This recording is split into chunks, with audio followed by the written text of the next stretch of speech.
In this episode, the disco ball. We gotta talk about the disco ball. I've never seen a disco ball. All right. You've never seen it? What? Can I have I've never seen a disco ball. Go to Dorbs. No, Love my it. God. Can I move on now that you've gotten that out of your system, Parker? No. Please do. I thought he was a better guitar player than Cobain. I thought he was a better singer than Cobain. I thought he was a better songwriter than Cobain. Wow, And you honestly- went 0 for 3 on that one. Taylor Swift's got a brand new song coming out, guys. We'll be doing a full review of that on the next podcast. You're getting random. We will not thought- be doing thought that. of the week with that drop. Well, I mean, we have to stop at Wienerlicious, and so we also did a review of Wienerlicious. Yeah. Want a Wienerlicious Kid t-shirt for your... I did a youth T-shirt for my kid. Yeah, it's got a foot-long hot dog on it. It's wonderful. It's perfect. Boy. Man, there's the intro right there. Well done, Matt. No, You wiener. this is the worst cast we've ever done. Reed, you No, see this it is the every best cat. cast we've ever done, Every man. cat. Wait till we write music to WienerCon and it's Wiener Core. Yes! You guys are all dicks. Don't be a dick. Stop, drop, and dick. You guys can all dick out to the new Tool song. Dick. You dick. Jason's a dick. Also, dick move. Dick. Dick move. Stop saying dick so much. welcome to Rock Fan Radio. Rock Fan Radio. Chicago's #1 rock podcast, where we spin our favorite tunes and talk about life as a rock and roll fan. From concerts to our favorite tracks to the stories from the scene that have helped shape our lives. We're excited to talk music with you. You can also get all of our episodes and more at www.rockfanradio.com. Without further ado, here's your host, Jason. Ladies and gentlemen, welcome. Season 2, Episode 12 of Rock Fan Radio. Yes, Season 2, Episode 12. We got Reed in the room. We got Travis in the room. We got Parker in the room. We have some new faces. We've got Matt in the room, which you've actually been on briefly before, but you're actually hosting tonight. And we have Alex in the room, who's going to be hosting with us, too. Going to be awesome. I think it's really awkward that Alex looks like he's on his knees next to Parker, but that's okay. We've already established that's where he is 95% of the time, though, when they're in the room. Poor Alex, already getting picked on. So, guys, we got a ton to talk about today. A lot to talk, like so much to talk about. The last 2 weeks, most of us went and saw Red, some of us multiple times. So we're going to dive real deep into Red today. But there's been some really cool new releases. Reed and I, we went and saw Thornhill, which was freaking badass. Some of you guys are shipping out this weekend to go see Red again, which is going to be cool. So let's get into it. For a guy who has never showed up to the podcast, we've been devoting a lot of fucking time to him.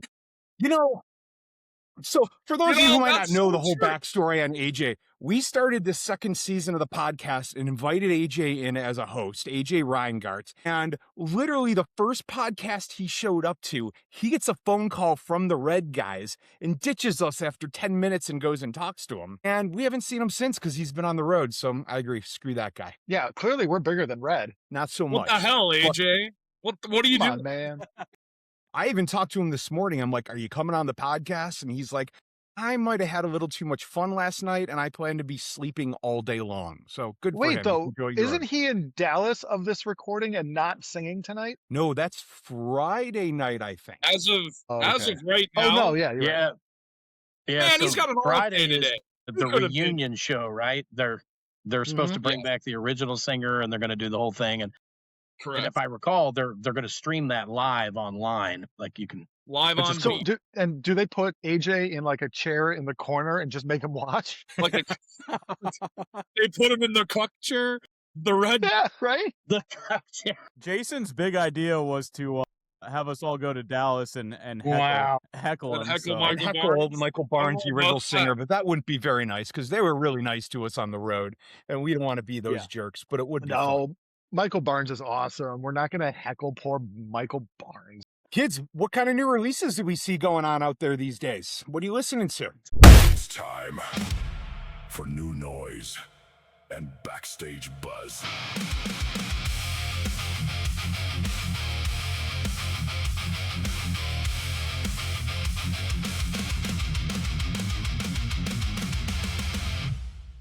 Travis, I know you got stuff. Wow, you all looked at me like, I don't know.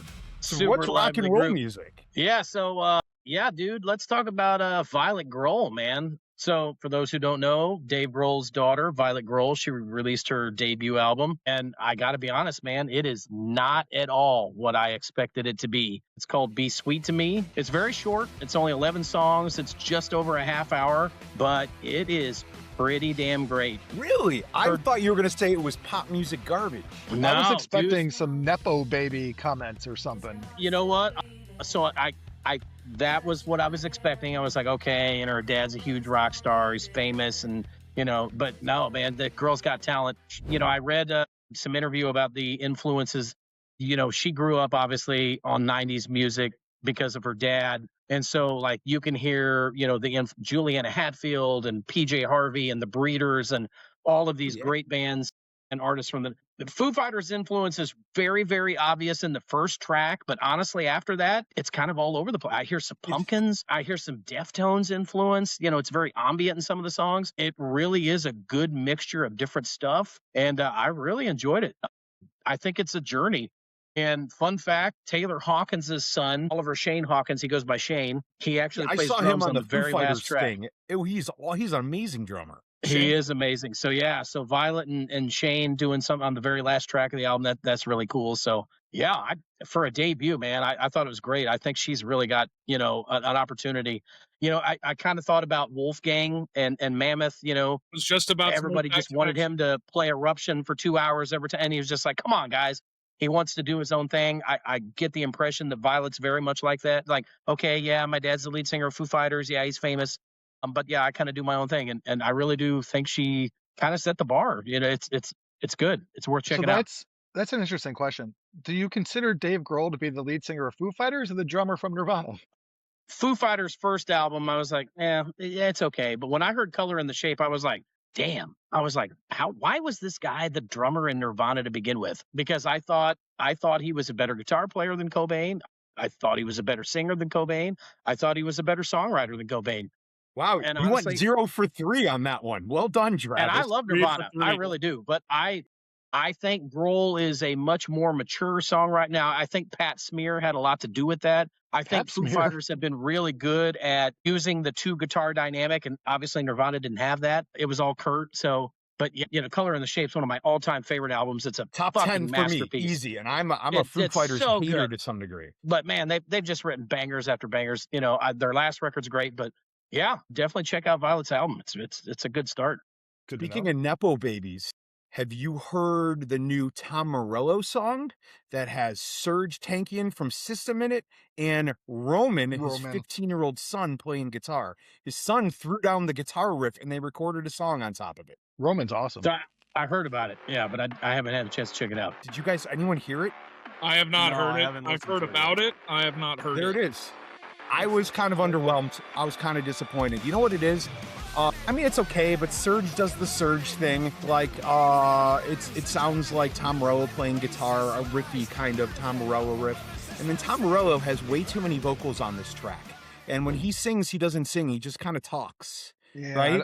I don't like his vocals. Does he do like the Rage Against the Machine thing where he just kind of talks his lyrics?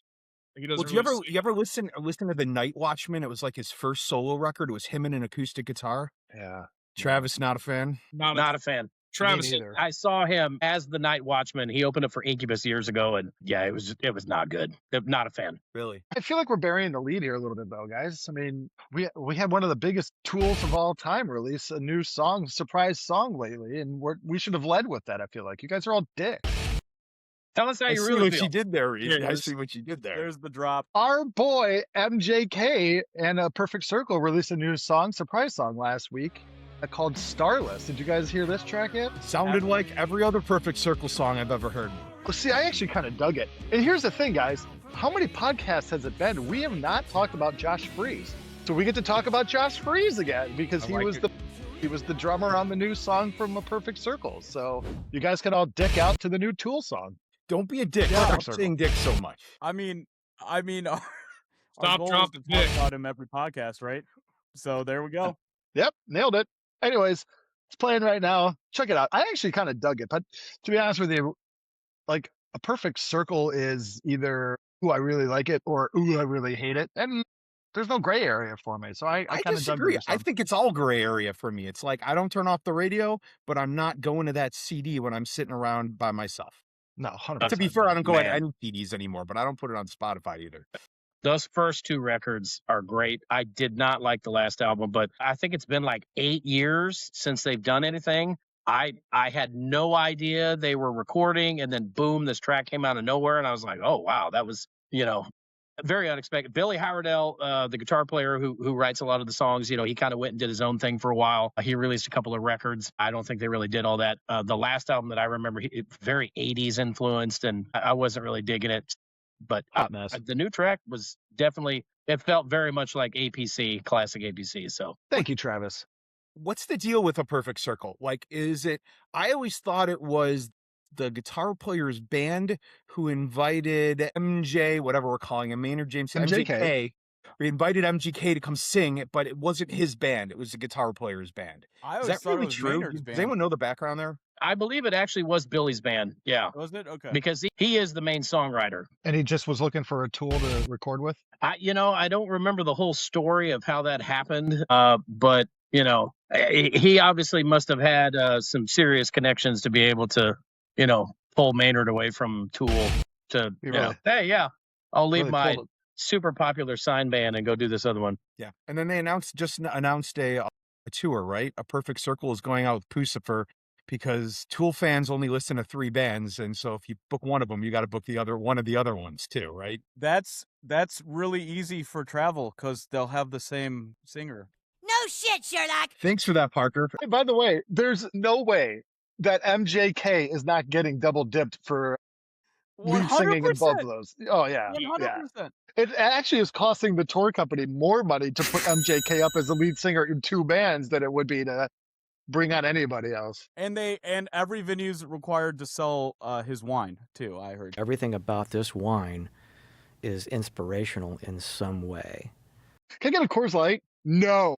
So, real quick, according to Wikipedia, Howardell met Maynard in '92 when Tool was opening up for Fishbone, of all bands, and they became friends. 3 years later, Keenan offered Howardell, who was looking for lodging, a room in his North Hollywood home. And Howardell played some demos, and Keenan was like, hey, I can kind of hear myself singing this, and boom, that's how APC was born. The rest but is it was initially Howardell's idea. So right place, right time. And another band that's related to MJK just announced a surprise headliner, at Riot Fest? Hell yeah. My favorite festival of the summer, Riot Fest. It's a weird line. It's a weird addition. Tool at Riot Fest seems weird, but I mean, we've had Slayer at Riot Fest. We've had Slipknot at Riot Fest. We've had Anthrax at Riot Fest. So I guess it works. But like you see them at the top, it's Tool, 21 Pilots, Pierce the Veil, and then Alanis Morrissey. Very all over the place lineup. They'll book Tool against one of these popular bands. I bet Tool goes against 21 Pilots at the same time. I don't know anything about 21 Pilots.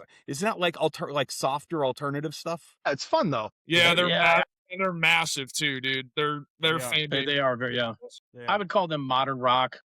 Yeah, they've definitely got it's just 2 guys. But yeah, they've actually got some great songs. They're talented. I like. They've got some great videos too. Jason, their videos are pretty. It's Jason's favorite thing: 2 guys and tracks. We'll get into that. Don't you worry. This week's random thought. And then, guys, the biggest new release, since this will be coming out after the fact, might as well just cover it. Taylor Swift's got a brand new song coming out, guys. As a part of the Toy Story 5 release, TS5, TS, get it? Taylor Swift? I knew it. I knew you is the name of the track. We'll be doing a full review of that on the next podcast. You're getting random thought of the week with that drop. You're 100% random thought. That's the out of the week for Reed right there. That's 100% what that is. 100%. Taylor Swift. Okay. Back to Riot Fest real quick. You know, Anyway. you said MJK would sell his wine. Well, Morrissey's playing Riot Fest again, okay? One of my least favorite people in rock and roll. Last time I saw Morrissey play Riot Fest, and I guess he does this everywhere, he makes all the vendors stop selling meat during his set. Don't book him then. And Does he have Morrissey's that big known of a for not following? showing up very often. I won't say most shows, but too often. So it's like, is he going to show? And then he's got all this stupid crap. And I remember people throwing like beef sandwiches on stage while he was playing. I was going to say, you know, some bratwurst, that'd be amazing. Man, bring back the Smiths. You know, the Smiths were great. But yeah, I've never been a Morrissey guy. I'm scarred by the Smiths and Morrissey. My high school girlfriend had a literally 10 by 10 poster of Morrissey on her wall. And it was all she used to talk about. So fuck So that you part got of my life PTSD. altogether. So it's a cult. It's a cult. This week's Random Thought. So Taylor Swift reunited with Jack Antonoff for this song. We're not dude. No. If you guys keep talking about Machine Gun Kelly over and over again, I'm bringing Taylor into this. She's at least got talent. You want to talk about Machine Gun Kelly, huh? No one brought him up until Tell you us, did is the read. feud still going, Parker? Or is him and Youngblood still going at it? There is a little bit. It's not much. Youngblood refuses to get involved, which actually is probably a good idea and good on him. But his He doesn't team need it. is starting to get involved. They're getting the interviews with TMZ and all those hotshot media people, and they kind of were like, oh, Youngblood's just focused on his sold out shows right now, kind of as a shot back to MGK. But MGK has kind of been quiet for the last week, so maybe we're seeing into this. But dude, I'm fully convinced that MJK. I keep almost saying MJK. This is too much. But MGK is fully doing this just to stir media to get more likes and views. And All he does. That's his 100%. entire stick. 100%. Jesus, Parker, can we please get heavy? Well, first, I want to talk about Ozzy. And because Ozzy's alive still. I don't know if you guys heard this. And Ozzy He's back alive. He reincarnated him. They didn't even wait till Easter. They did not. He is now a full-fledged AI that you can actually talk to, and he will apparently perform music and things like that. I'm not exactly sure. Have you guys seen any of this or whatnot? I saw it. I want to hate it, but it's kind of fun. It is, right? It's kind of cool. It's kind of fun. His son, I think, came out and said it's all closed and whatnot, so it's not like you can go on there and ask him Chat GPT questions. I want him to write JavaScript for me. That would be funny. That'd be cool. Ask him how to do your taxes or whatnot. A lot of people think they're doing it as a money grab, right? Or some kind of thing like that. It feels that way a little bit, but also if you have the technology, some of these guys that have passed, haven't they tried to do holograms and things like that of them on stage and stuff like that, just to have the legend live on? Don't you remember the huge blowback with Chester Bennington after he died? They were going to bring him out as a Holocaust. Big difference, slip if I've ever heard one. That needs to be cut. As a hologram.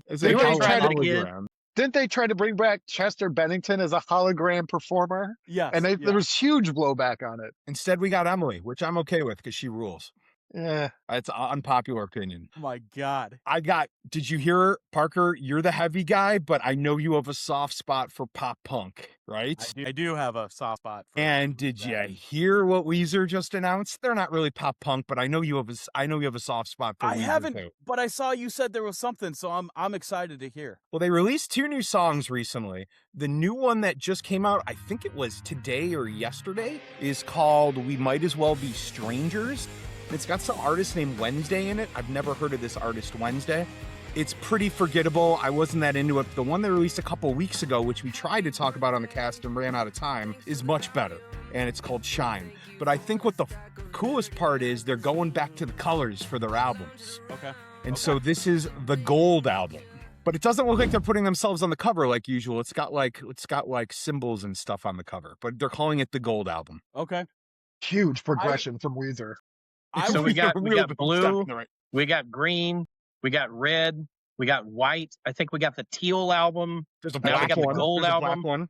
So Now Wow. we got Grohl. we're just going across the whole spectrum. Hey, Rivers. And they've I got mean, that God. one, and they've got the Hurley album with the Hurley guy from Lost on the cover, which I've never even listened to that album. I was really excited for their last single that we never talked about. I was trying to talk about it because I thought it'd be funny for all these guys. You know, I'm wearing an Era shirt. I'm the heavy guy, but I absolutely just love Weezer. I've always loved Weezer.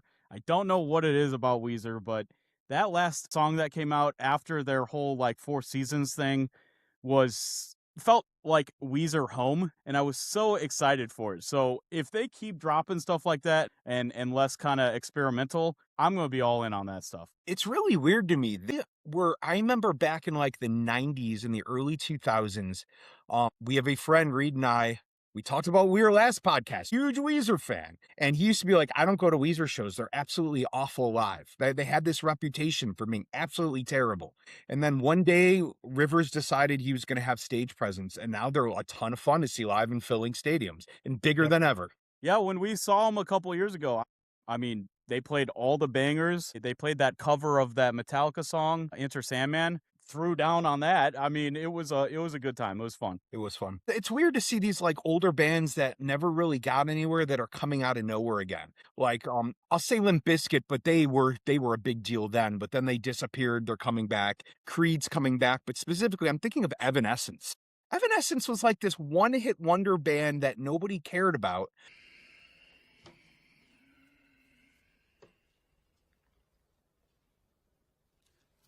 What in heaven's name are you talking about? Back in the day when they first came out, Reed's looking at me funny. Okay. All right. Hold on. All right. So if you guys know who Rick Beato is, I follow his channel, have for a while. He You have actually did a answers, video Travis. I not like too it. long ago about like the top 10 best-selling artists of the 21st century, and Evanescence's debut album was in the top 10. They sold way. over 16 million copies of that first And they- album. That's a lot of nuts! They have had They- staying power. Have been massive. Yeah. that debut she's Evanescence toured- album is phenomenal. They were It always is like the banger opening after band. banger from top to bottom of that album. I guarantee you, And keep in mind, you, Yeah. you'll know 80% of that album without even thinking you know 80% of that album. I still love that album. And Jason, It's you're so phenomenal. wrong. This is like the podcast a couple of weeks ago where you said that Motionless in White has been like touring. Like you were wrong about that. You're All right. Who's going to talk shit Evanescence about really my had voice that kind of today? staying power? They were always Who is the opening band at a festival or an opening band somewhere. I feel like I So? saw them open for Muse a couple of years ago, and they've just gotten so much bigger ever since then. I mean, opening for Muse isn't a bad gig. It's pound! No, but they're an opener. I mean, digress. I saw them when they were headlining. Now, granted, it was a small club back in the day, but I mean, here's the thing, too. When they got signed, they were on a little, now it's still around to this day. Wind Up Records was the label. Wind Up still exists today. But back then, Wind Up had Creed and Evanescence on their label. And they were considered an independent label at the time. And they were, had these monster artists selling just massive amounts of records. And I'll tell you what, man, I don't know if you guys have heard Who Will You Follow? It's a new Evanescence track. It's fucking awesome. They are prime. They are back. They sound just like they did in the early 2000s. I love it, man. And Yeah. here's the thing, man. It's not they. It's Amy. It's Yep. Amy. She's Yeah, gone well, yes. recycled multiple people through that band. The bassist is now the old bassist from Sick Puppies, which is awesome because she slayed in Sick Puppies. Is that so? That's Great cool. band. That's awesome. Yeah. Yeah. I like Sick Puppies. When I they mean- opened for Muse, the backing band was Dark New Day from the 2000s. A Love cool them. hard rock band that had a couple radio songs and disappeared. Clint Lowry's side project from Seven Dust. Is that really? I didn't know that. Yeah. I got Yeah. my Seven Dust shirt on. Even, Dark and I New didn't know Day. that. Yeah, I'm a Dark New poser, Day's man. debut was awesome. Yeah, that was a great Yes. band. Yeah. Yeah, but I Man, saw forgot all about those guys. I saw Evanescence a few years ago opening for Korn at the amphitheater, and Amy Lee live. She has not missed a beat, and she's still. Oh, yeah, sounds she's really great. talented. She's She unbelievable. is a powerhouse and she is a badass. 100%. Plug. They'll actually Evanescence July 8th will be here in Chicago with Spirit Box at the amphitheater, and that's And Yeah. And And- I, I forget the and. What's the and? Nova Twins, dude. Nova- if you don't see That's no, right, the Nova. Yes. if you don't see Nova Twins, you are absolutely missing out on just awesomeness. Savannah. Wait, what's the bassist name? Georgia. Georgia South is like on my list of top bass players in the country right now. Really? She slays. You guys, if you're going to see that show, because I will be there just to see Nova Twins and Spirit Box because it's on a Wednesday. And sorry, Amy, I know you're a huge fan of the podcast, but I'm probably not going to stick around for the entire show. But I've seen Evanescence 3 or 4 times, but you got to see Nova Twins. You got to make it out early for that show just to watch Georgia South slay your face off. Yeah, she's pretty cool. I saw Evanescence on their first tour. They didn't have enough songs to play a whole show, so they played Zero by Smashing Pumpkins, and they closed with it. It was the coolest part of the show. It was awesome. That's awesome. Yeah. So, have you guys heard some of these bands are re-recording albums and remastering stuff again? Oh, There's I hate 100 it. of them. I It's hate awful. it. Dude, there's 100 of them now. It's like My Chemical Romance just released some. Meshuggah is releasing some. Is that just because like you have to have a certain amount of albums through your label? Is that still a thing? Like, remember when bands used to release a greatest hits because they had to meet a quota? I mean, yes, that is a thing sometimes. I don't really know if that's really a thing anymore. I just think they're trying to like do the social media thing more than anything. It's like, oh, look, we remastered our song. I mean, Upon a Burning Body just remastered their 2025 album literally a year ago. And they did add a couple bonus songs, which was really cool. Well, that that's they different added a than couple re-recording bonus. it. I'm all for a remaster. That's easy. It's when they reimagine that it sets me off. Yeah. This week's random thought. So all the Taylor Swift versions. Like Dude, the remake. Reed Taylor just can't Swift get didn't- enough today. But she tried to be note for note, didn't she? Didn't recreate it. She tried to just redo it to get it. Because the You don't story, have to right, have- is Taylor Swift, the record label owned her music, so she went and re-recorded it all and gave him the middle finger. Yeah, she Yeah, didn't own any of her masters, so she re-recorded every single track, and then ended up buying her masters. So that was kind of a hurtful. Yeah, well, I mean, I heard George Soros or someone bought her stuff, right? No, And then not she wanted to George get out of it. Soros. I don't know. I'm just, dude. I read like a crazy post one time that George Soros was behind all of it. No, it was that one guy. I'll Scooter look it up. Braun. Scooter Braun. Thank Yeah, you. I'm just joking around. Yeah. I don't think George Soros cares too much about Taylor Who Swift. I believe is Sydney Sweeney's boyfriend now. So you know what? George Good for him. Soros? No, No, Scooter Oh. Braun. Jesus Christ. I'm like, wow, she's really gone down. This is the worst podcast we've ever done. So if it feels like the worst, it's the best. Believe me. Local H just reimagined their very first album, and they've had like 3 drummers since. It's my favorite band, and the drummer who recorded originally, which is the original drummer, came out and blasted it and said, "This is shit. Why would you do this? You put all that energy into creating something, and you just negated all of it." And the reimagining was fun for a listener too, but I'm not listening to that. I'm listening to the original all the way. Hey, but And in all they're serious- independent, so they don't have a label, and they're not trying to get on any contract. I don't want to know if it's a cash grab or if it's an ego grab, but it's one of those things. in all seriousness, though, can I ask this question? Like, can Scott then go and redo 12 Angry Months since that album's been hijacked by the label for so many years? And I'm not kidding. 12 Angry Months is in my top 10 of concept albums of all time, across So good. all genres of music. And like, we can't listen to it anymore because it's held hostage by the old label. So you're talking about 12 Angry Months by Local H. Yes. Greatest Isn't concept it on album ever made. Amazon Music? I thought it was on No, Amazon Music. It's gone. You can't It's get it on gone? Spotify, Amazon Music. It's just not around anymore. It used to be on Spotify, and then it went away. It's kind of sad. But what Local H has been doing is they've been buying back the rights, I believe, or buying some rights to the album, and they have been going out and releasing their own vinyl and getting it out. So like whatever happened to PJ Souls, they just did that, put out a vinyl release, remastered it, not reimagined it, remastered it. It sounds fabulous, and released it. And now it's available. So 12 Angry Months is Scott. coming up on 20 years, Reed. Can you believe that? That's a crazy. Scott, dude, get on it. It's like seriously the best concept album I've ever heard. It's awesome. Yeah. And while you're at it, tell us what's going on with another new drummer situation. It's frustrating us fans. Jason would like to audition. Yes. Jason of Rock Fan Radio, also the drummer of Local H, potentially. Dude, Yeah, but then he would leave us like Yeah. AJ did. So Yeah, Well- I won't AJ you guys. I feel like the remastering is like the audio version of like, when you take the classic movies and you upscale them to 4K or 1080p Sure, or whatever, it's very similar to that. So, I mean, it feels less like a cash grab and more of a, hey, we want to modernize this a little more. We've got better production tools now. Let's make it more, pretty for the new audiences, so to speak. Dave, welcome. You made it. Hello, Dave. I did. Hey, fellas. Sorry I'm so late. David. Dave, do you have any reimagined albums you've listened to?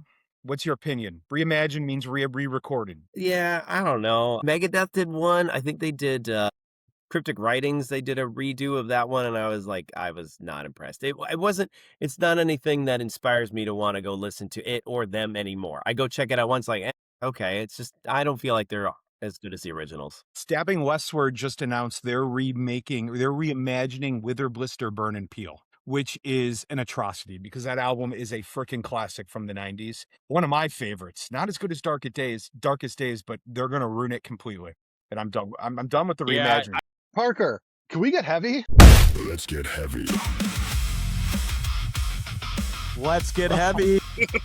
Okay, let's do something that's not the best news, but I want to start with it because I don't want to end with it. We all heard this earlier this better week. not be Taylor Swift news again. I swear to God.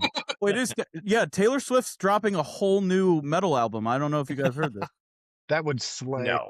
No, I would listen to it. I would too. it'd be just as good as Kanye's Daughters. Real quick, did anyone ever listen to Demi Lovato's album? She did a metal thing for a couple Yeah, She did. It wasn't Speaking okay. Speaking of reimagined albums, she took a lot of her like popular hits and she reimagined them into like rock songs or heavier songs, and they kind of kick ass. They're pretty damn good. I mean, anytime you take pop and you go and make it a punk song, shout out to Punko's Pop. It kind of miss you, Punko's Pop. Come back. Okay, so not so great news to start off, but a band called Balmora has officially broken up because of their guitarist, who has quite a bit of accusations about online grooming and inappropriate interactions with underage girls again. That's coming back up again. Where's Scene Queen when you need her? I know, right? I'll play that song. That song will play in the background right now. Pretty unfortunate because this band was kind of cool. They were kind of forefronting the 2000s through 2010s metalcore phase and kind of bringing it back into the forefront. And they were like one of the bands kind of like leading the charge.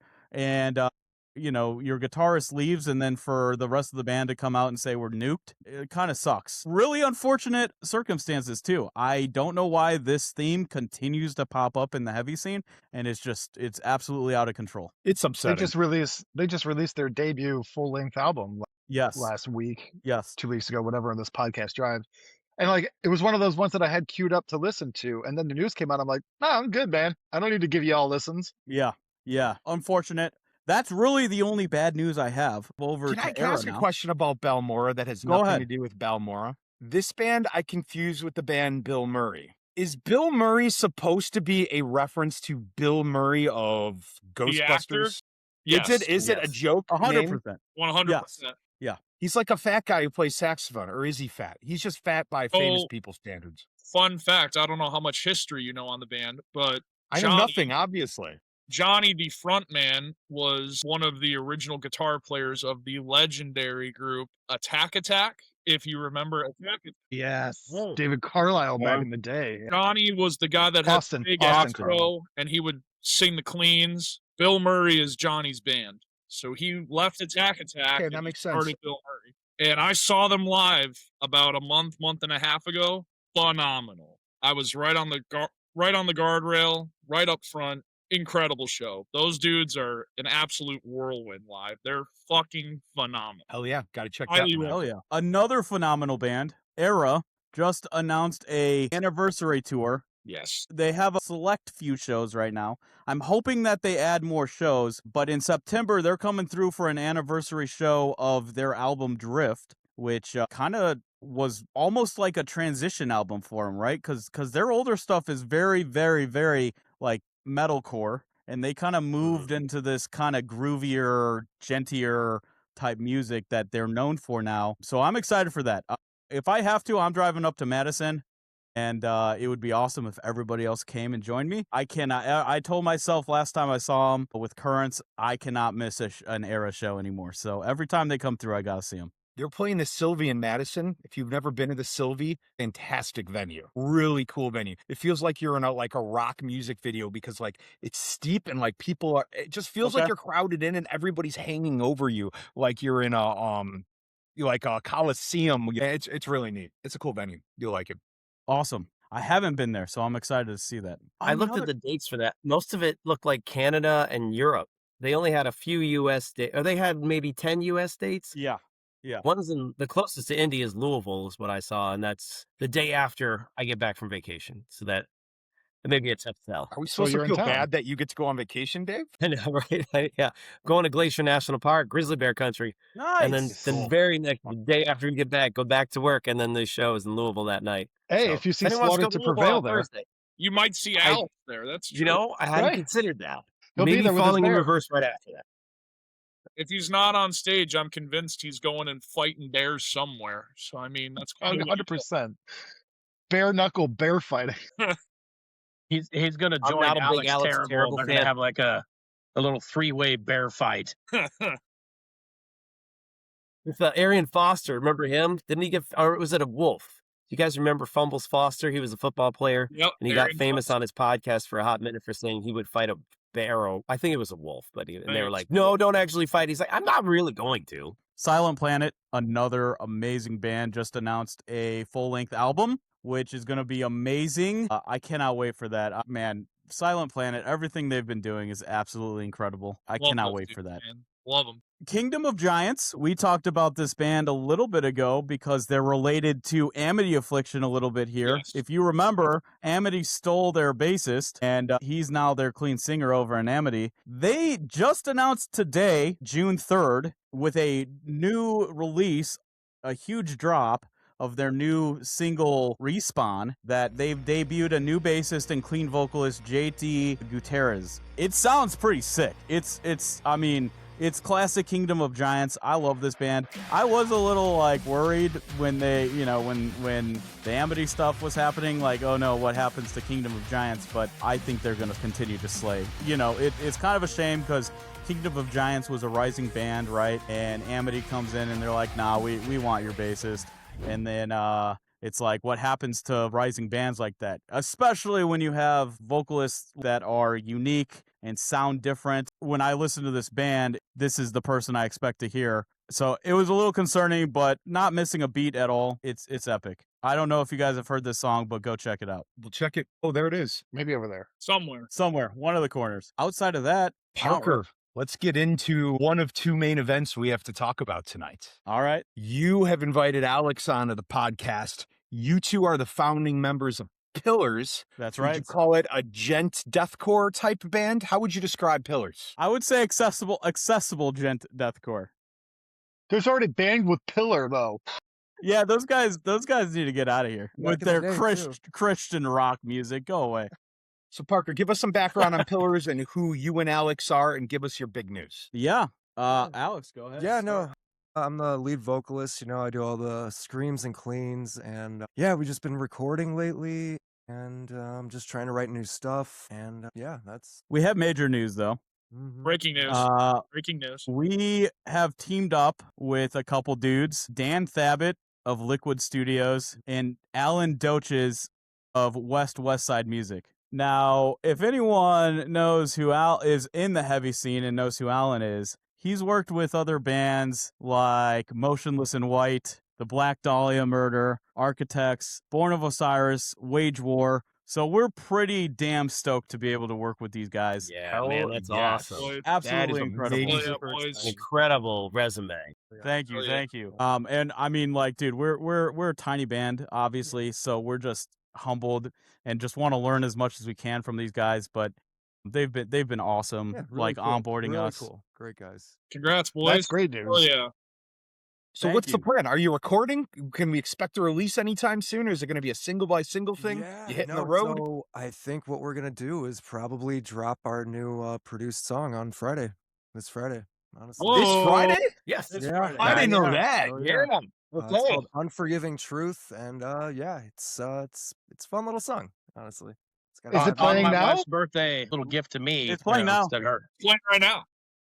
If you guys want us to, we could play the whole thing at the end of the show if you want me Let's to. do it at the end of The the live show. debut? Stick around and listen to That'd be the sick. whole Pillars track. Yes. Stick And around go and support Parker. let What's your socials? Yeah, really, we're just at Pillars Band Official right now on everything. It was awesome. We were able to get that across the board. So at Pillars Band Official, we have a website, pillarsband.com. We're also right now on the website about to launch a merch giveaway too, for teaming up with Alan and Dan. We ordered some merch to test from a couple different places, and some of it's like we don't know if we love it. So you could potentially win some exclusive like preprints of some merch here. Just thought it'd be a fun way to give early fans some merch here and whatnot. Yeah. Honestly, when we dropped Unforgiving Truth, like before it was redone, we had some incredible movement. I know we're a tiny band, but like, Yeah, we just Two- got some growth. like just any over 100 likes and stuff, we're like, dude, this is awesome. Yeah, We we had made some it. people reach out It's to not, you us. So we're just gonna try and give back as we move along here. Yeah. Yeah. Yeah. Our music out, seeing if people like it, and yeah, just kind of going from there, kind of building slowly but surely. Honestly, that's awesome, guys. Congrats. So excited for you, Thank you man. It's guys going to so be much. awesome. Element. I mean, you guys are obviously doing something right if you're drawing in those kinds of names, right? So there's nothing that can happen from here that's not going to just be more improvement on improvement. So that's fantastic. Yeah, we hope so. We're very excited Oh, and yeah. absolutely humbled, right? Yeah, I mean, absolutely. Yeah, we just like crazy. It was about a year ago. We were up here actually in this little studio, and we were talking about writing music, and we just decided to fucking do it, and said, let's go, let's see what happens, and yeah, and here we are now. We got a few songs out there, and we got this next song produced, and we'll just see what happens. Honestly, Hell yeah. excited. That's awesome. Hell yeah. Wish you the Drop best, that man. track Cool, and make thank our you. pillars rise. Hell yeah. One last exclusive for Rock Fan Radio here. We got a new single dropping too at the end of June. So stay tuned for that. Look out for that one. Yep. Yeah. Oh yeah. Woo, woo.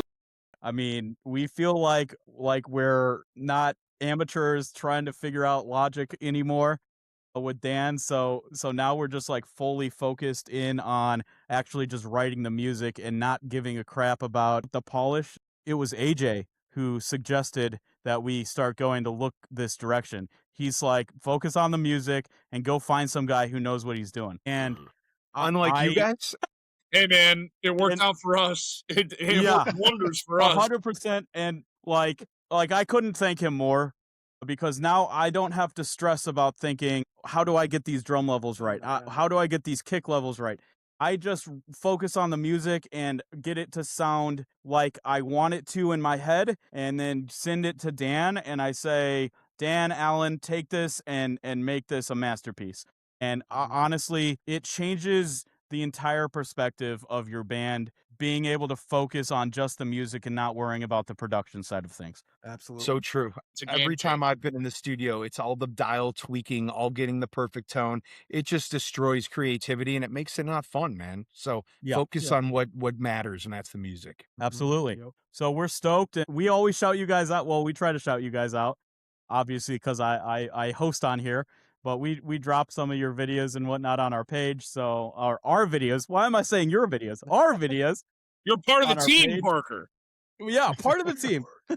part of the ship, part of the crew, right? Part of the crew, part of the ship.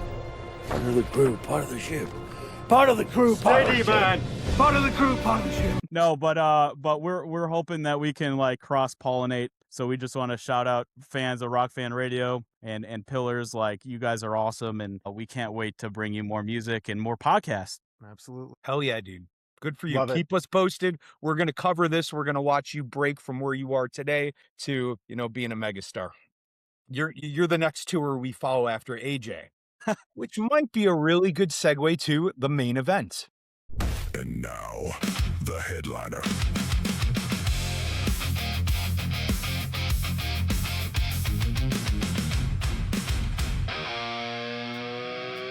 All right, so let's get into this. Let's talk a little bit about Red and what our boy AJ is doing. I'll repeat what I said before. AJ was a podcast host with us.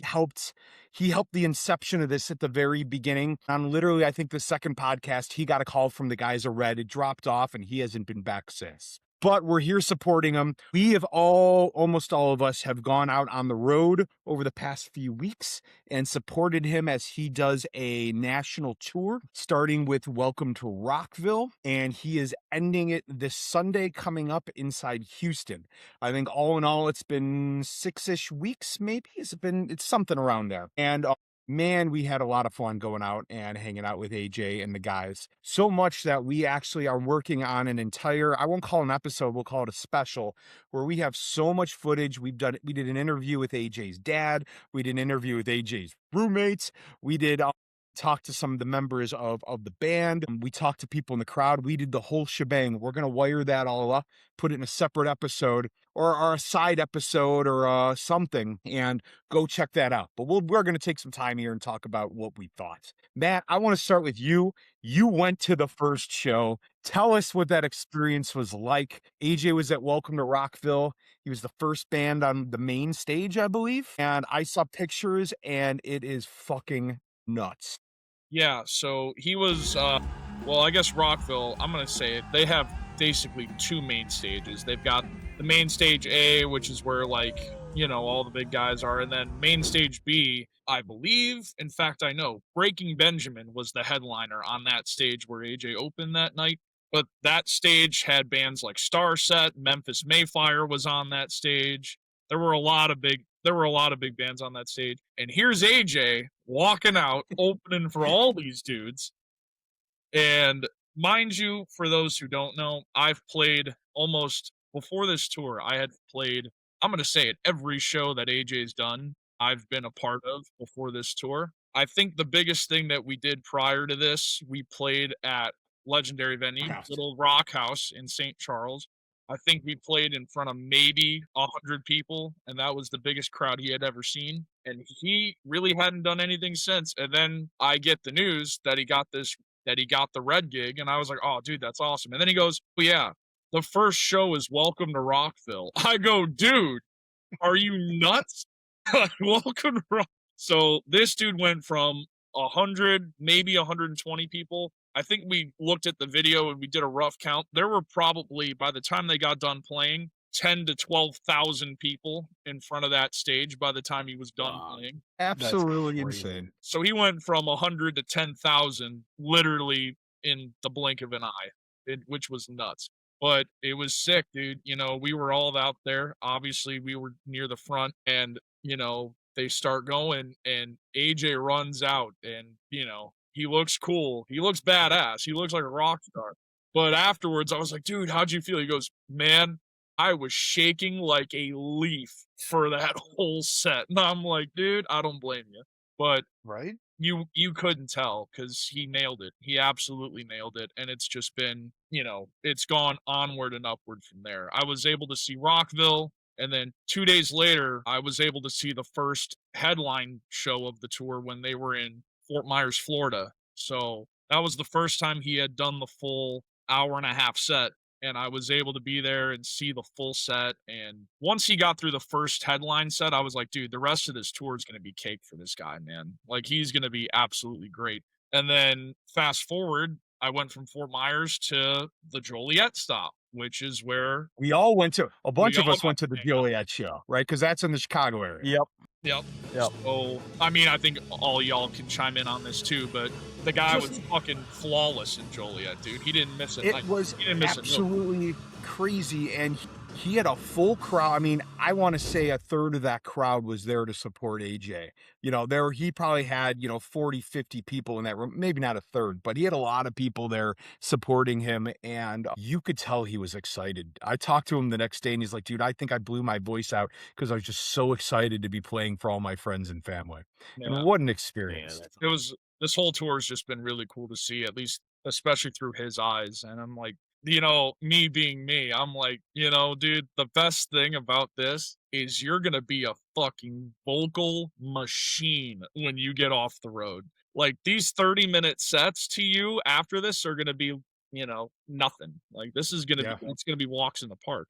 And I mean, all of the feedback has been phenomenal too. And like AJ's like he's starting to find his own as being like badass frontman, right? Like you've seen clips on Reddit, like go check out our page and everything, but like he's going out into the crowd and he's interacting with people and he's like the people's champion of lead singers. And like he owns that stage now. And the Joliet show was hilarious because I don't know if it was Anthony Armstrong or Randy Armstrong that was doing like the, you know, every band stops and starts talking about stuff, right? That was Randy. But even Randy. Was it Randy? Yeah.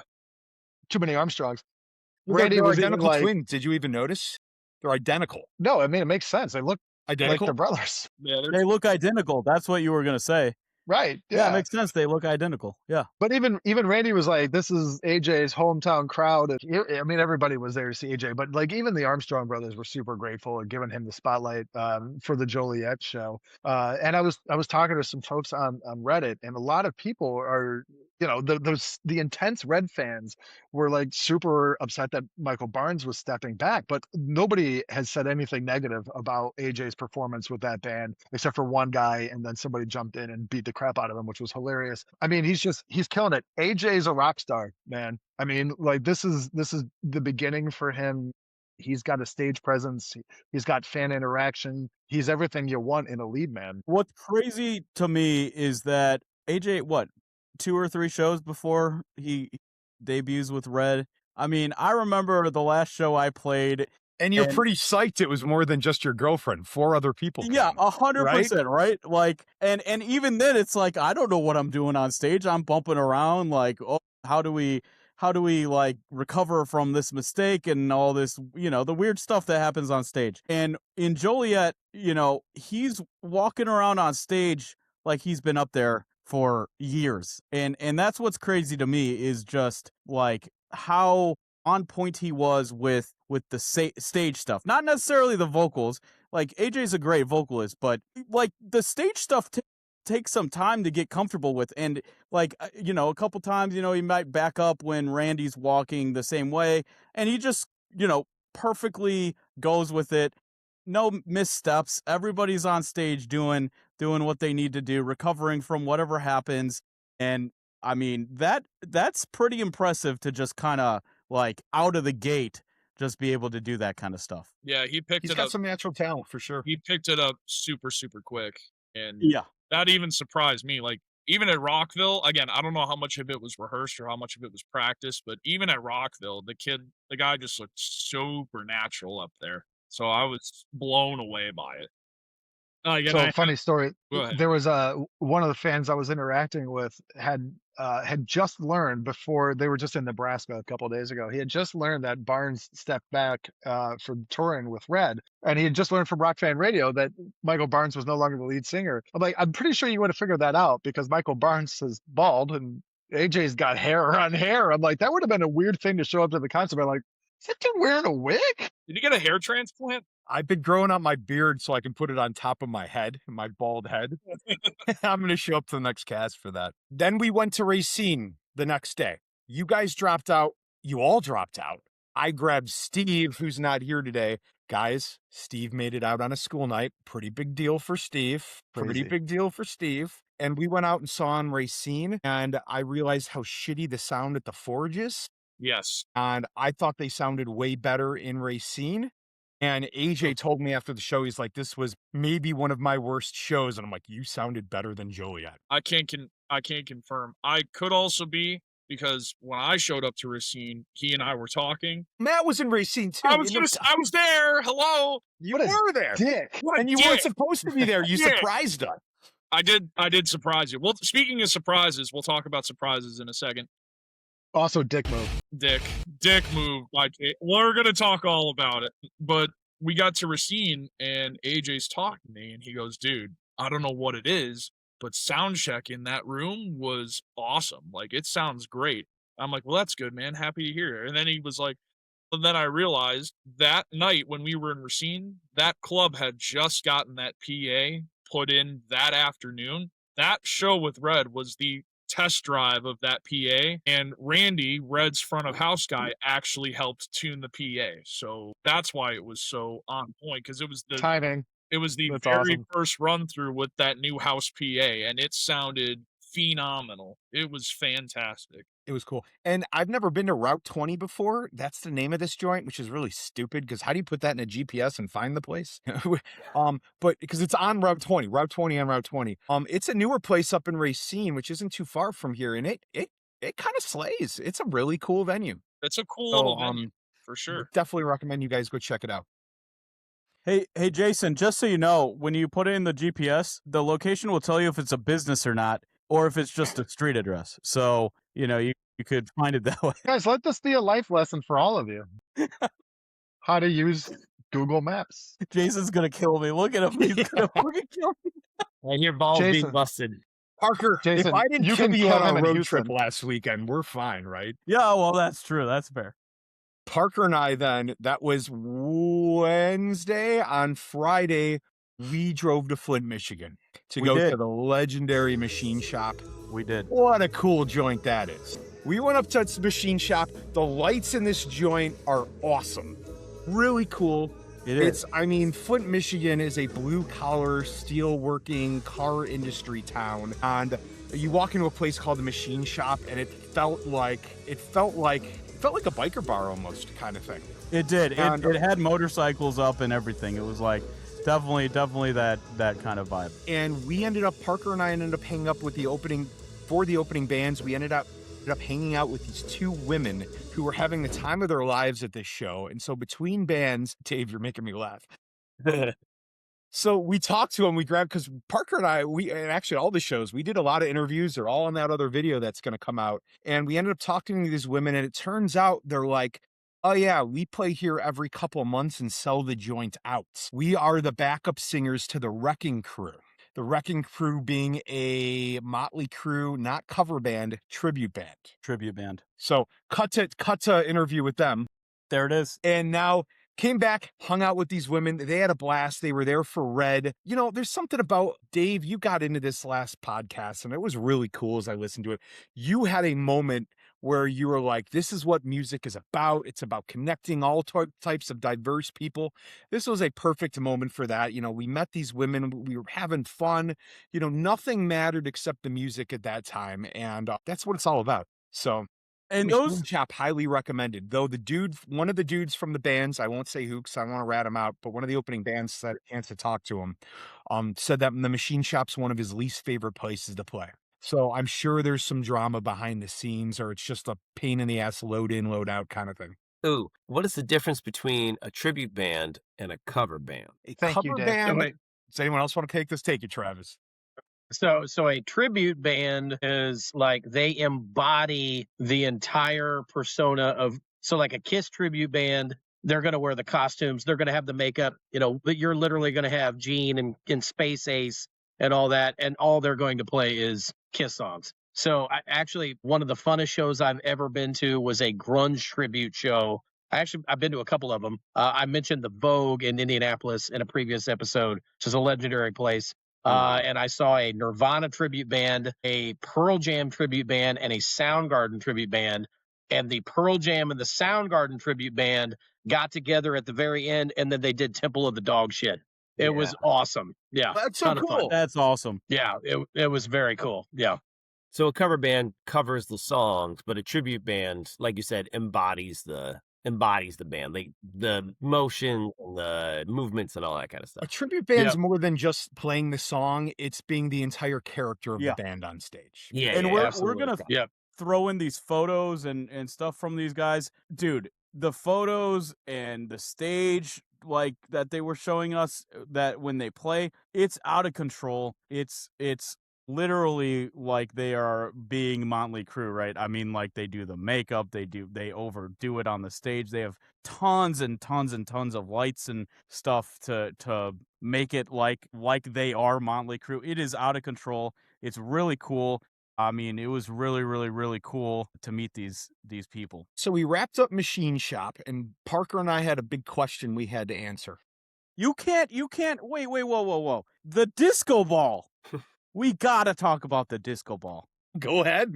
What's Dude. the disco ball? We walk into the machine shop and they have this giant disco ball that's hanging from the ceiling. It's just rotating, and when the lights hit it, dude, I've never really been to a disco, so I didn't really know what was gonna happen. But like literally every single direction you could possibly like imagine the lights shoot off, it was shooting off. And AJ gets off the Parker, stage this and is what a goes, disco ball is. well, yeah, but I've never seen one. It was huge. It was Let me guess. amazing. It Okay. spins too. Hold on. I'm young. I've never seen a disco ball, all right? You've never seen it? What? And I haven't I've seen never seen a one disco in ball. college. AJ's never seen a you leave disco the ball house? either, all right? Let's be fair. AJ got off stage and he's like, dude, that disco ball was insane. Every Bro. single time the lights hit it, it blinded. It was like, okay, listen, whatever. Maybe I'm Adorable. whatever. This must be Parker, terrible. Between you not seeing a Reed disco is ball and stunned Travis right never now. being in a mosh pit, we got some bucket list items to cross off this summer. You're not that young. You've come on. Hey, though, I'm happy you got that experience. So that's super cute. I'm just saying, like, for me, it was my first experience with the disco ball with all the lights shining on it and blasting it all over the venue, and it was epic. All right, so I'll transition this from the disco ball being epic to my first experience with the disco ball. How about that? The fans will love that. Parker, Get I'm off buying of you my a disco lawn ball about the for your disco birthday, ball. without a doubt. Tilted dorms. No, Love my it. Can I move on now that you've gotten that out of your system, Parker? No. Please do.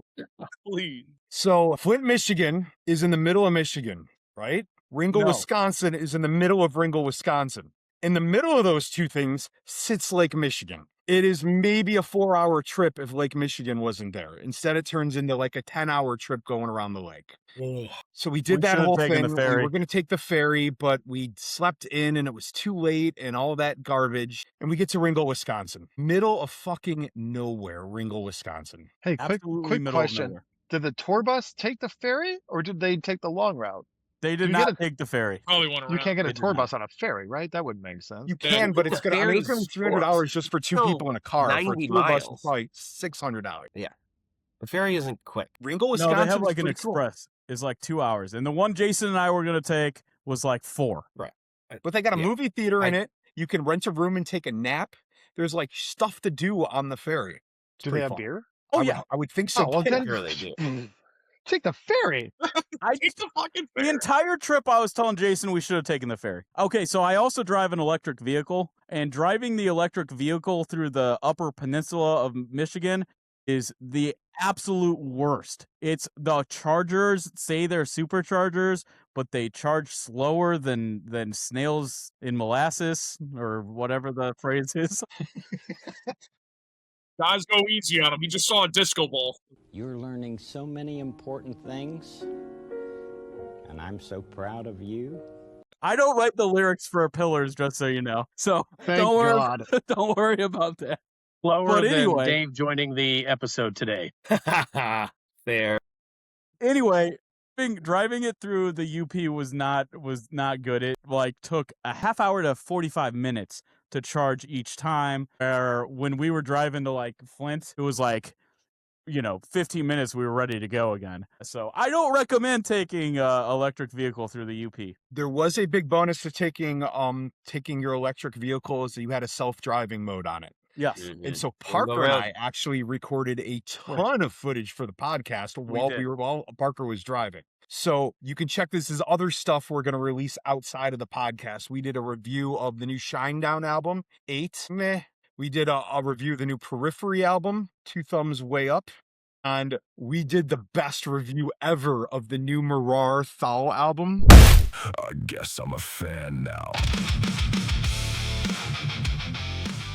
We realized 2 songs in that the Thal album, and if you saw our last episode, it's brutal, heavy noise is Thal. Just leave it at that. No vocals. It told the story of Crime and Punishment, this Thal album. So we literally looked up Crime and Punishment, related it to the names of the songs, and you could see what was happening, and they were making the music react to how the characters were feeling. And it totally fucking worked. It was the coolest thing ever. And because of that, I guess I'm a fan now. Absolutely. This is my favorite thing you've ever said, Jason. Last podcast, you completely took a crap on me for loving this music. I'm kind of razzing him in the beginning.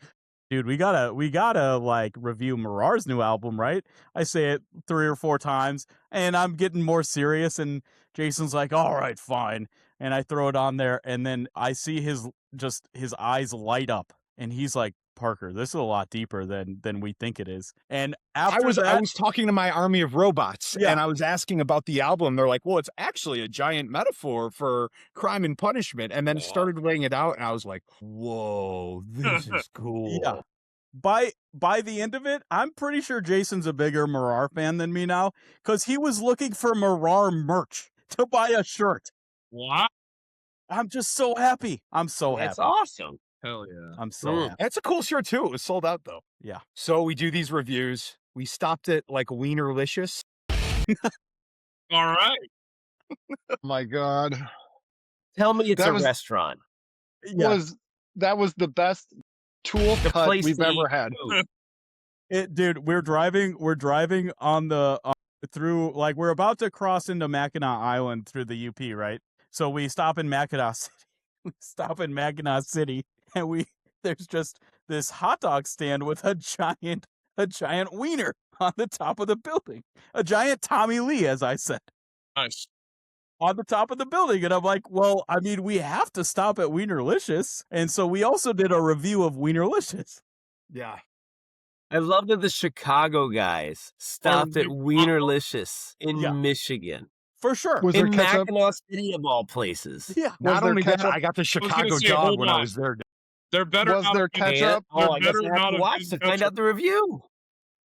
Tell me you didn't That's put a great ketchup on it. tease right there about Wienerlicious, fellas. Nice tease. Bought a t-shirt for my kid. Wienerlicious. I bought You a bought t-shirt. a Wienerlicious Kid t-shirt for your I did kid. a youth t-shirt for my kid. Yeah. It's got a Wow. foot-long hot dog on it. It's wonderful. It's perfect. Boy. Man, there's the intro right there. Well done, Matt. No. You guys just gave Dave his next theme for his party that he's going to have at the house, like That is correct. Wienerlicious 2026. Yeah. Wiener Kid Con theme. 2026. This is the worst cast we've ever done. Reed, you No, see this it is the every best cast cast. we've ever done, Every man. cast. Wait till we write music to WienerCon and it's Wienercore. Yes! At WienerCon. Hey, we all get together. Rock Fan Radio does an album called Bro. Wienerlicious. Bro, My are God. we It's gonna write happening. Wiener Core? Is that what I'm hearing? Yeah, That we're Dave, like, you and oh, dude, Travis could have Wienercore. the vagina song, finding each other in the room. Yes. Yes. Oh, well See, played, sir. just, man. just like the Okay. vaginas, it brings everything together. I'm ready for this. Let's So I've been Parker, let's posting start writing clips on tonight. Screw Facebook it. and whatnot, or I think on TikTok. I posted that clip of you guys being two vaginas in a room and doing vagina things together. All our clips on TikTok get at least a couple hundred hits, and sometimes a couple thousand hits. That one got 15 hits. I think TikTok saw vagina in the title and said, "I'm not showing people this." Dude, but we're talking about wieners. That's definitely going to be multi-thousands of Yeah. views. Yeah. So Yeah. we end up in Ringle, Wisconsin. Ringle is an old, it's only been open for it's called the Q&Z Expo Center, which I don't know what that means. But the Q&Z Expo Center is an old elementary school, and it had this kind of stained glass features above the stage, and it felt like a school building. And it was really neat because everywhere around it, with every band that came through, they would get them to sign something and then hang it up, or they'd sign the concrete on the walls. And AJ was supposed to take some pictures for us of the backstage because I guess it's got just stuffed signatures everywhere. Well, what's this, Dave? There it is. There it is, in the That's middle the, of nowhere. that's the There it Google is. map of the Q&Z Expo Center with farmland everywhere. Nothing around. Yeah, It- there's nothing. That There's is nothing. the definition of middle of nowhere. You when are not lying. When you walk in, it's such a small town. They don't even do security. They just, check that you got a ticket and they let you And in. it's called the Q&Z Expo Center because it's near the intersection of roads Q and Z. What's with Yeah. fucking Wisconsin? That's They awesome. can't come up with original names for venues? Route 20 and Z? I mean, there are simple people, Jason. There are simple people. We get to the You Q&A. zoom out. It doesn't get any better. No. All a lot of green and brown squares. Yeah.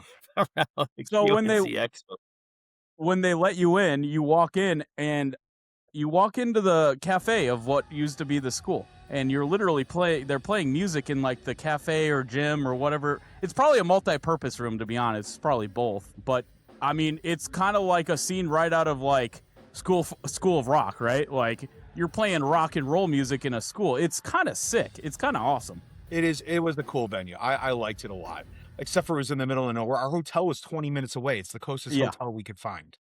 Yes. When we met the previous owner too, and chatted her for 30 minutes because our Uber took forever to get to us. I actually forgot about that. Ubers We got there? fuzzy at the end of that night. You were pretty fuzzy. You were real The fact fuzzy. you could get an Uber is kind of That's the most Impressive, I impressive guess. part. Exactly. yeah, right. Got to see AJ there. It was great. My favorite part was after that show, AJ grabbed us and brought us into the back bar where all the bands were hanging out. So we got to go and we talked with Kingdom Collapse a little bit. We saw Twisted. We sat with the drummer for Red, and I got to harass him about using backing tracks, and that made me really happy. And he rolled his eyes at me and told me that you may think it's like that, but the click track went out twice last show for multiple songs, and you didn't even realize we didn't miss a beat. And for that, Because Dan's that good, baby. applaud you, because that's real Dan's that music when you're good. not relying on the click track. So really cool guy. When I wasn't watching AJ, I was watching the drummer. He's a sick drummer. Yeah. And I will say by the end, you know, when we were in Joliet, I'm like, wow, my friend AJ's on the stage. This is blowing my mind. By the time we got to the machine shop and then out here to QNZ, it stopped feeling like I was going to see AJ. It felt like I was going to see AJ's band. And it really did. It felt, the novelty wore off, and it just felt like he fit. And I think that was the biggest revelation for me is this isn't a novelty thing. This is going to stick with AJ. And I really do think it's going to stick because he sounded great with those guys. They had great chemistry. And from what I can tell, I know nothing beyond what I've seen. AJ's told me nothing. But from what I can tell and what they said on stage, they want AJ to stick around.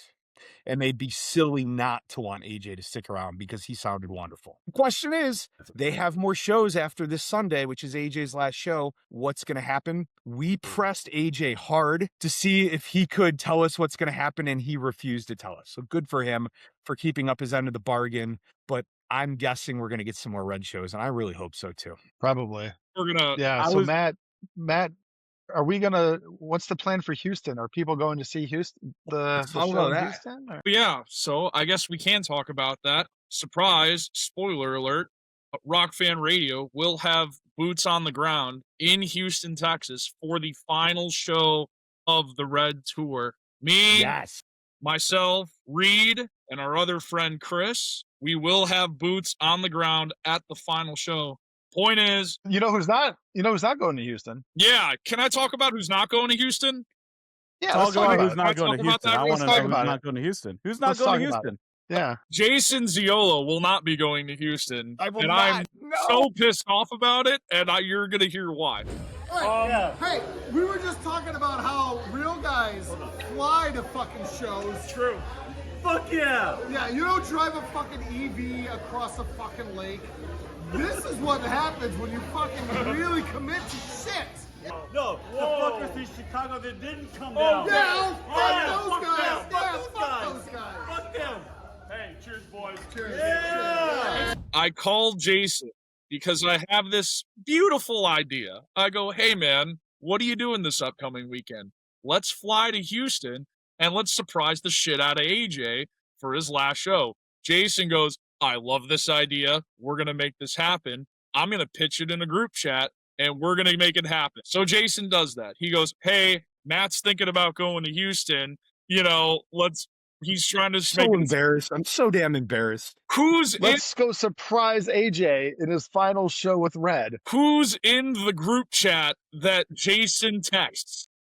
AJ Reingard is in the group chat. To everybody that didn't make it, and to Jason that spoiled my surprise. Fuck Jason! you. Fuck Fuck you. No. Fuck y'all. Cheers, boys. Hell yeah, what a night. What a night. Shiners for life, baby. Fuck you in the ass, Jason. Hey, In his defense, Michael Barnes was not in our group chat. That's true. That's true. But I was thinking Jason the same sends thing, it, Reed. lets it sit for about 45 minutes, and then he deletes it, and he texts me, and he goes, Matt, I think I fucked up. I go, what do you mean? And then I see the screenshot, and he's like, there's a chance he found out. I'm like, bro, you couldn't even wait an hour. So then Jason texts AJ one-on-one, and he goes, hey, you didn't happen to see the group chat by any chance, did you? And AJ goes, yeah, no, I saw it. I saw it all. I was like, come on. This is us live in Houston, Texas, where you should be, but you blew the fucking surprise. Fuck you, Jason. Fuck you, Jason, you fucker. Hey, we had a great night. Red fucking kicked ass. All the bands kicked ass. All the bands kicked ass. Shinerbach is amazing. Shinerbach's fucking amazing. Fuck you. Bidets are amazing. Bidets are sick. And fuck you. And fuck you. You couldn't even wait in an hour. So that He still does not know that we're coming, though. He knows that you're going, Matt, but he does not know that the rest of us will be there. It's true. We've been laying it on thick that, like, because who in their right mind's going to fly to Houston to go see a Red show? I mean, we've got work. Yeah, you know, I do. Yeah. Fuck, I'm going. I'm not going. So then, Jason does that. So then you're just going to keep piling on. Yeah, keep going, Matt. Go ahead. This is even better. He texts us this morning and he's like, hey guys, I'm not going to be able to make it. So I'm like, dude, all right, so let me get this straight. First and foremost, you blow the surprise. Second of all, you're not even going to go. Third of all, you're going to have us do interviews for you while we're down there? Come on, man. What are we doing? Fuck you. And fuck you. I don't mind the last one. The last one's great. I'm going to do the last one anyway. Jason, I'm more than happy to interview Twizzit, so. Jason, you're a sick bastard. You're a sick bastard. Sick dick. You dick. Jason's a dick. Superimpose egg on my face right now because I feel like a douchebag. I might just superimpose the tool drop on your face, to be honest with you. So you guys are going Sunday, his, AJ's last show. It's going to be a party, right? Because he doesn't have a show the next day, which means it's Houston game on after the show. Correct. It's going to be a blast. It's going to be a party. Monday's going to suck flying out. That's not going to be fun. I booked an 8 I have to work that day. I booked an 8 a.m. flight Monday morning. I'm going to hate myself. But it's going to be, I took the rest of the day off. So I'm coming home and I'm passing out for the rest of the day. It's worth it. It's worth it for him. But Yeah, it's going to be great. I just want to second something Jason said. It is quite an experience to be in the crowd and watching your buddy on stage and go from like, yeah, go AJ to I really am jamming and jiving with this music. And that happened for me at actually the Ringle show. I was just kind of like sitting there like, you know, like jamming with the music and not really like yelling AJ. And that is something I haven't really experienced before. And it's absolutely unreal that he is killing it this hard on stage. And he's not just AJ anymore, right? Like he is. He's always our buddy, but like now seeing Red or seeing him with whoever he's with, it's like, dude, this guy is slaying it. And Trajectory. And that's incredible. We talk about it. We talk about it all the time. AJ is on a trajectory. There's not anything that's going to stop this kid. We're just along for the ride at this point. Yeah. And to like, it's bust his balls a little bit and get backstage passes. Absolutely. But I mean, that's all to come. That's all to come. Absolutely.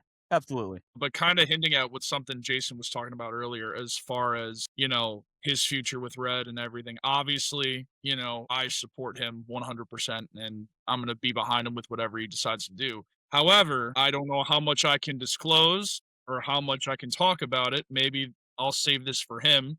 There may or may not be some things in the Okaya camp that are in the works currently in terms of future stuff that we're all very, very excited about. I know, again, I'm not going to give too much away because that's not my jurisdiction, but I do know that there are things in the works. There are things in the works for the future that we are all really, really excited about. How that determines his place in Red and how he chooses to go about that, obviously that'll be his business, but I do know that we're going to have some conversations and figure some stuff out, all for the best. You know, it's all good things. So it's really just going to be about, what prioritizes what and what we have to do to go about everything. But there's good news on both sides, which is the important thing. So there's nothing bad to choose from, which is really That's exciting. awesome. There's no stopping those trains, Matt. You know what I'm saying? Like, if it's not next year, it's going to be the year after. Like, there's no stopping the trajectory. It's just, it's as clear as any other band that we've seen take that runway, right? It's going to be great. It's going to be awesome. And we'll be here busting your balls the entire time. Hell yeah. I know. I'm looking forward to it too. I look forward to it. Travis, meanwhile, our bands are playing breweries and backyard parties. It's humbling, isn't it? You're supplying music to the masses. I know, dude. but it's so it still blows my mind. Like, he's seen success like I've never seen, and I've been doing this for 30 years. That's awesome. Not well, apparently. No, clearly not. I don't have talent. That's the difference. Hey, you can define success in multiple ways. Thanks, Dave. Dave's always always uplifting. Gotta love Dave. Did get to play a private show outside near the Indy 500 on race weekend, so that was cool. That was the first. Cool. I'd never done that before. That was awesome. Hell yeah. Awesome. Nice. That had to be sick. I'm actually kind of jealous. That had to be fun. Well, guys, that's probably a great place to wrap it. AJ, we are so excited for you and your success. We can't wait to see what comes out of it. Parker, your announcement. Alex, your announcement with Pillars is so exciting. Cannot wait to be watching you guys on the road next year for the road trip. Until then, guys, like we talked about last podcast, we have updated rockfanradio.com quite immensely, actually. We've got daily news on there with the upcoming rock news. We've got all the episodes. You can even learn more about us on there. So check out rockfanradio.com. Until then, keep it real, and we'll see you on the floor. Thanks again for checking out Rock Fan Radio. We appreciate the support. If you enjoyed this episode, please leave us a 5-star review on your podcast platform and sign up for updates at www.rockfanradio.com. Until the next episode drops, enjoy this playlist of related tunes, and we'll see you on the concert floor. And now, a Rock Fan Radio exclusive premiere. The new single from Pillars, Unforgiving Truth, doesn't drop until Friday, but you're hearing it right here first. Here it is, Pillars, Unforgiving Truth.